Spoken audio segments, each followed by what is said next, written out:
Hi everybody, I'm Sally. So today we're going to talk about why there aren't that many radiography jobs in Australia. So when I was a first year radiography student in 2010, the job market was great. Almost every graduate could find a job even before they complete their internships. However, as time passed and when I became a radiographer in 2014, I found the job marketing a little bit more challenging. Not everyone could find a job right away after graduations, but luckily most of us could find a job offer in the first 6 months. And now, after having a decade of experience, I can tell you that finding a job that meets all my needs and wants, for example, working closer to home or working in a certain modality, can take several months or even up to a year. So what happened to the radiography job market in the last decade? Well, let's talk about the elephant in the room.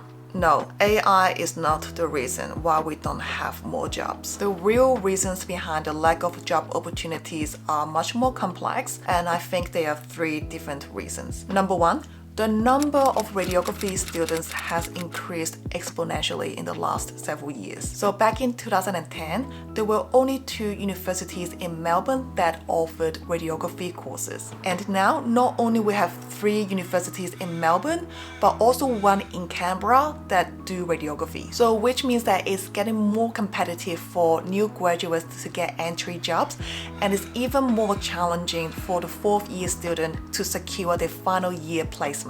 And to make things worse, the final year placement is unpaid now. The second reason would be the financial crisis. So in 2008, the global financial crisis made a huge impact on the stock market. So a lot of senior radiographers found that their superannuation profile was affected. So a lot of them delayed their retirement plan, or they decided that they want to work part-time for a longer period of time. And meanwhile, with the recent rising interest rate and higher living costs, for part-timers and even new parents like myself have decided to work more hours or even work full-time just to keep up with the expenses. So this led to shorter maternity leave positions and fewer part-timer positions. And the third reason is COVID. So COVID has affected our workplace in many different ways. So even though that there were new positions created during COVID just to help ease the burnout of the public health system, I think overall there were fewer jobs available. And there were many different factors, and let me go through them one by one. Number 1, again, senior radiographers delayed their retirement plan. Because with the travel restriction,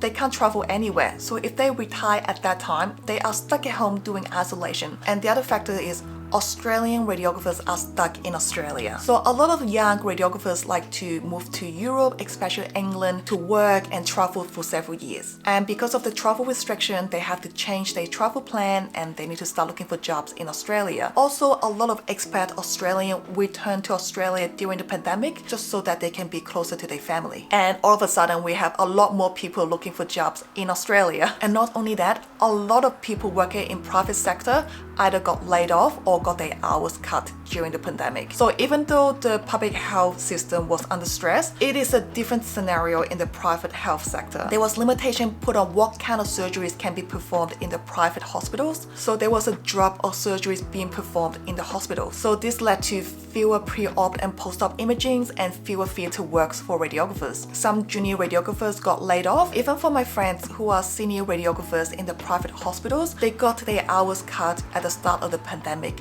because the employer wasn't sure if it's going to take a toll on the business. So all of a sudden, we're going to influx of private sector workers looking for jobs as well. And finally, COVID also delayed a lot of people's life plans. So for example, a lot of my friends would prefer getting married first and then having babies. So since their wedding plan keep getting delayed and delayed and delayed, they can't really start a family until now, 2023. But now that things are going back to normal, I can see that a lot of my radiography friends are getting married, are getting pregnant. So even I, for myself, I'm 4 weeks pregnant with my second child. So that means someone will have to take over my job in 10 months time. And this time around, I'm planning to take a year off using all my annual leave and long service leave. And also I saw a lot of senior radiographers work really hard during COVID trying to help the healthcare industry. And a lot of them start thinking about their retirement plans again, seeing that now everything's back to normal. So hopefully it means there are going to be more jobs in the coming years for the new graduates. So all the best to you guys.